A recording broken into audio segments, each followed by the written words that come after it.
Me diz uma coisa, você é daquele tipo de pessoa que só de lembrar do barulho do motorzinho do dentista já fica arrepiado, as mãos começam a suar?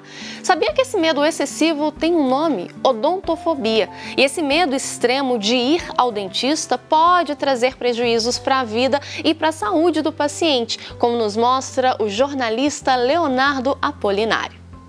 Era só chegar o dia de ir ao dentista que a Camila travava. Até para procedimentos simples como limpeza, fazia com que a empresária perdesse o sono na noite anterior à consulta. A mão suava, dor de barriga, era muito ruim. Os anos usando o aparelho fez com que a Camila desenvolvesse um trauma de ir ao consultório. E quando era necessário, ela entrava em pânico. Eu tenho bruxismo e eu estava comendo uma maçã e o meu dente quebrou. Ele já estava trincado e ele quebrou. Eu entrei em crise de pânico por conta de um dente quebrado, porque eu já pensava que eu tinha que ir ao dentista, que eu ia ter que desembolsar uma grana muito grande para poder tratar aquele dente, e além do dinheiro eu tinha que pensar na anestesia que eu ia tomar e que o dente ia ficar feio, que eu não ia conseguir recuperar aquele dente, que ia ter que fazer canal, e aquele monte de ideia na minha cabeça. Eu suava, eu fui pro banheiro, comecei a chorar, não conseguia controlar aquelas emoções. Aí o meu pai, calma, tá tudo bem, a gente vai resolver isso. Eu falei, não vai, eu vou perder meu dente. E quando conheceu a doutora Sarita, o atendimento foi totalmente diferente.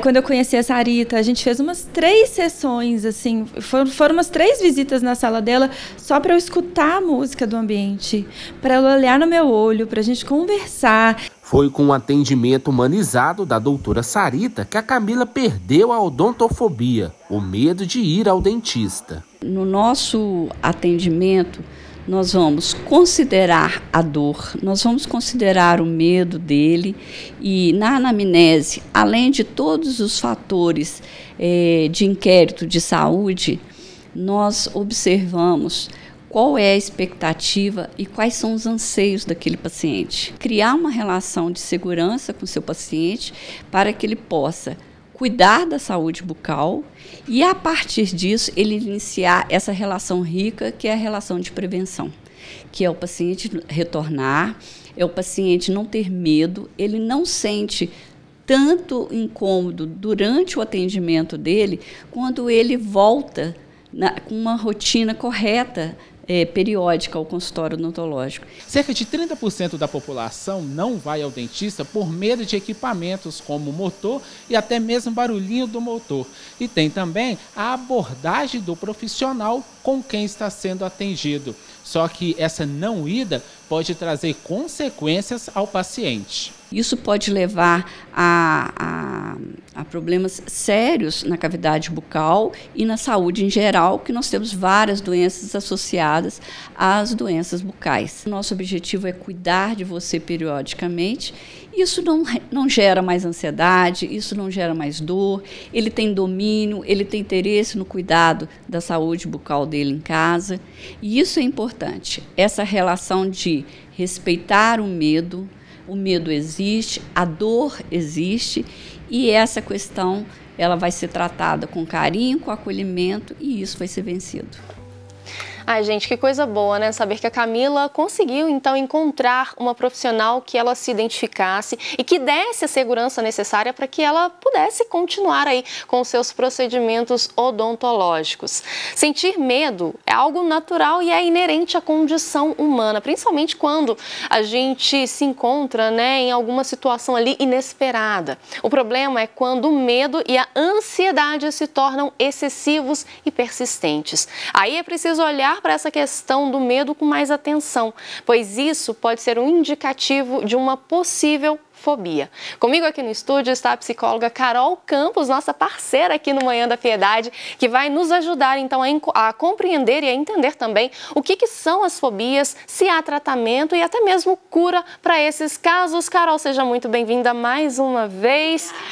Já vamos começar, bom dia, já vamos começar, Carol, diferenciando, então, o medo da fobia. A fobia é uma coisa mais grave, né? Sim, e a gente ainda vai incluir os traumas. Sim. Porque o medo é algo que nos desafia diariamente, nós podemos nos deparar com situações que nos geram medo. nos gera um desconforto, uma insegurança. E quando isso passa para níveis mais elevados, mais severos, a gente pode falar aí das fobias. Então, é quando eu realmente não consigo me deparar com aquela situação, não consigo enfrentar aquela situação, apesar daquele medo que eu sinto. E essas fobias, elas são consideradas doenças? Hoje a gente pode considerar a fobia uma doença? Uma vez que ela nos limita de fazer coisas que nós precisamos cotidianamente, sim. Então, as pessoas, a partir do momento que elas se deparam com esse momento em que ela não consegue tomar uma decisão, tomar uma atitude, a partir daquele medo elevado, exacerbado, de fato a gente vai precisar buscar um tratamento. Carol, eu estava pesquisando, né, para a nossa conversa e eu vi que, de acordo com a Organização Mundial da Saúde, o Brasil está ali no ranking, no topo do ranking de países mais ansiosos do mundo. Somos muito ansiosos. Essa ansiedade, ela tem relação com a fobia ou a fobia tem relação com essa ansiedade e de que maneira que isso acontece? Vamos lembrar que a ansiedade é um excesso de projeção de futuro. Uma vez que eu fico mais no futuro do que no presente, eu vou sair ali do meu estado de normalidade, de controle, de estabilidade e vou viver num estado de aceleração. Então, quando eu penso em algo que ainda não aconteceu e vivencio aquele estado, eu vou viver num estado ansioso. Então, a probabilidade de eu sentir medo é muito maior. Consequentemente, fobia também, de algo que nem aconteceu ou que a gente nem está correndo o risco daquilo acontecer. Então, assim, a fobia, ela pode se manifestar, às vezes, vou pegar um exemplo, aranha. Eu tenho medo de aranha. Acho que não chega a ser uma fobia, mas eu tenho medo de aranha. A fobia, eu não preciso nem estar no ambiente que tem a aranha. Só de pensar na aranha, eu já fico paralisada, seria isso? Sim. Eu posso ver uma foto. Posso ver uma foto e sentir aquele estado ali de não ter controle sobre aquilo. O que aquela aranha pode fazer comigo? Mesmo que ela não esteja ali, não esteja demonstrando ou representando um risco iminente para mim. É como se você realmente projetasse, né, algo futuro e você já pensasse na parte catastrófica do negócio, né? Vai dar ruim, não vai... Enfim, vou ter sofrimento por conta dessa situação. É como se você antecipasse um sofrimento futuro, seria isso? Eu intensifico o risco de algo que aparentemente nem está ali. Então, eu estou vendo uma foto, então aquele risco não está acontecendo. Só que a nossa mente, o nosso cérebro, ele tem a capacidade de criar, de imaginar, de criar situações futuras, ainda que elas não estejam ali na possibilidade de acontecer. No então, consultório, é o nosso cérebro mesmo fazendo esse movimento. No consultório, Carol, o que você costuma receber assim de queixa mesmo dos pacientes relacionados a essa questão da fobia? Então, nós temos os insetos, eles vão acontecer com frequência. E um dos casos mais interessantes que eu recebi foi relacionado a rato. Rato? Então, o rato... a pessoa tinha ali uma paura do rato só de pensar que ela podia estar em contato com ele. E quando a gente foi trabalhar essas questões, então a gente pode trabalhar dentro de um formato de uma terapia regular ou a gente pode fazer o uso também da hipnose. Porque a hipnose vai nos ajudar a acessar essa informação lá na infância ou na adolescência e entender que medo foi aquele. Então, nesse caso específico do medo de rato, a pessoa tinha em casa, a família tinha em casa uma produção de queijos. E o pai dizia, você precisa tomar conta do queijo para que o rato não venha, para a gente não ficar sem o queijo, que é o nosso sustento. A gente vende o queijo, a gente precisa desse dinheiro. E um dia, era uma coisa que ela não tinha como ter controle, como que ela poderia prever que o rato poderia estar ali, né, e invadir o espaço onde eles produziam queijo. E aquilo gerou nela um medo que ela não sabia de onde vinha, até então, porque não tinha essa memória, e que desencadeou uma fobia de rato.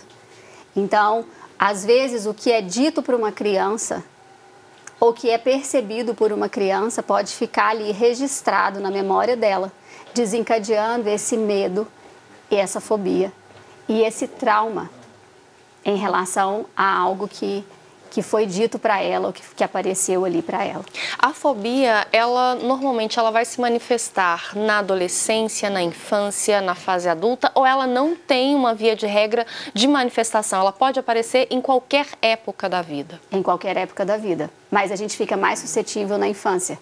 Porque quando a gente está na adolescência e na fase adulta, a gente ainda pode questionar se aquilo é possível ou não. A criança vive num estado de mais imaginação, mais do imaginário do que do presente, do que da realidade. Então, o nível dela de questionamento vai ser muito menor do que do adolescente e do adulto. Então, nós vamos nos questionar, qual que é a probabilidade de entrar uma aranha aqui agora? A gente consegue fazer esse questionamento. Para a criança, não. O imaginário dela pode trazer até um dinossauro aqui dentro, né? Porque o imaginário vai fazer com que ela traga isso. Então, a gente fica mais vulnerável na infância, sem dúvida, do que em outras fases, mas não significa que isso não possa acontecer. Eu estou pensando aqui, Carol, uma coisa que é muito comum em relação à criança, né, à infância, é acabar falando coisas punitivas. Por exemplo, você tem que comer, senão você vai levar uma injeção. Isso é prejudicial, né? Muito. É extremamente prejudicial, Muito. Porque você pode desencadear uma fobia. Muito, porque se você não escovar o dente, vai dar cárie e eu vou ter que te levar para o dentista. Se você não se alimentar bem, você vai ficar doente e eu vou ter que te levar para o médico. Então, ali naquelas falas que são persuasivas e de controle, a gente pode desencadear na criança esse impacto.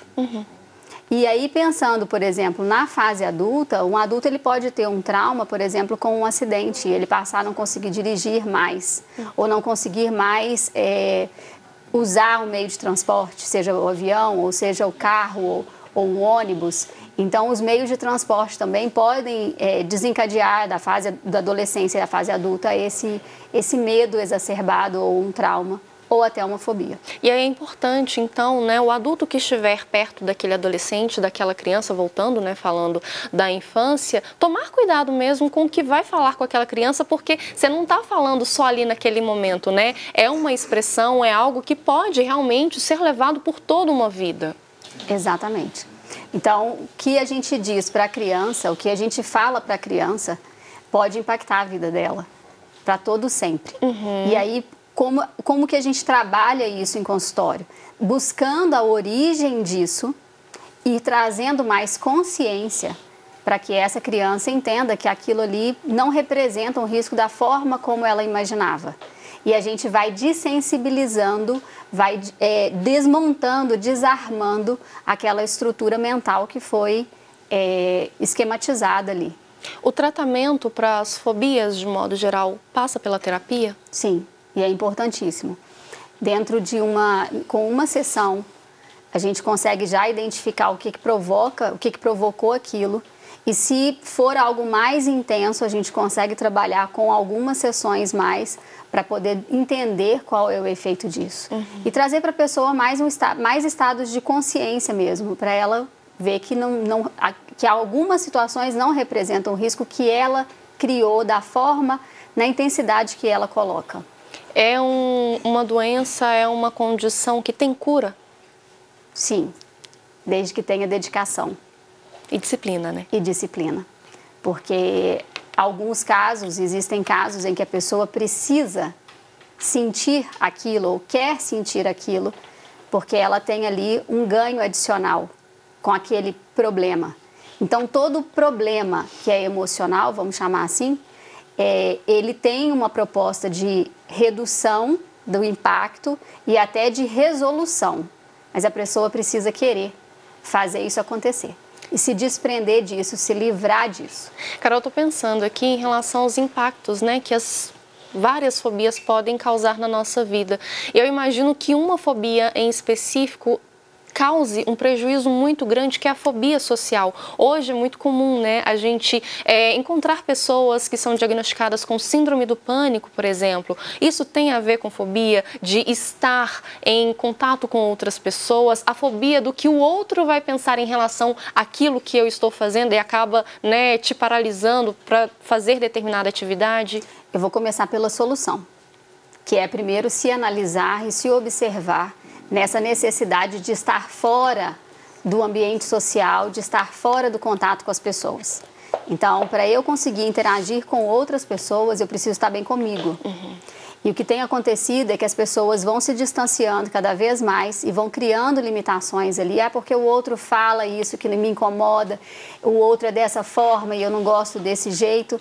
Mas nós precisamos nos avaliar como nós somos também quando nós estamos diante das pessoas. E, de fato, a fobia social é algo muito preocupante, principalmente depois desses estados de fechamento que nós tivemos, em que as pessoas se sentiram e se sentem, muitas ainda se sentem confortáveis de não precisar ter contato com outros humanos.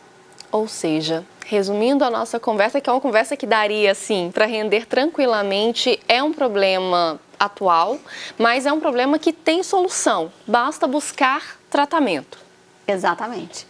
Buscar a ajuda, primeiro identificar que aquilo ali está sendo um problema, que me impacta socialmente, me impacta profissionalmente, me impacta pessoalmente, porque eu não gostaria de vivenciar aquilo, eu não estou gostando de ficar nesse estado, então eu vou procurar ajuda para sair dessa condição. A partir de quando o pessoal de casa que está nos acompanhando pode começar a acender aquela luzinha amarela de isso aqui pode ser uma fobia? O que ela tem que observar na vida dela em relação a um medo, a um receio que ela tenha, que pode ser diagnosticado futuramente como uma fobia? Eu estou passando mais tempo distante das pessoas do que eu gostaria. Eu fico mais isolado ou me precavenho mais vezes em várias situações do que precisaria. Então, esse é o momento de buscar ajuda. É a hora que você se afasta das situações, no caso do social, das situações sociais, ou quando você se sente muito impactado com algo com o qual você se identifica, seja o carro, seja um inseto, seja o dentista. Então, como que eu vou lidar com isso? Esse é o principal ponto.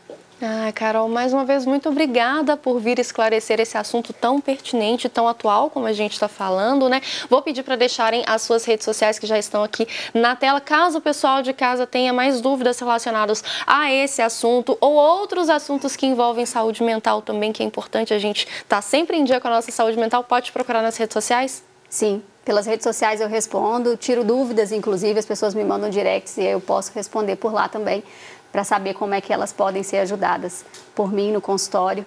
Então é só falar comigo por lá. O importante é não sofrer sozinho, né? Não guarde esse sofrimento para você. Procure ajuda, como a Carol falou, tem solução. Se você tem medo, fobia de alguma coisa, procure ajuda, porque tem solução. Carol, mais uma vez, muito obrigada. Eu que agradeço mais uma vez.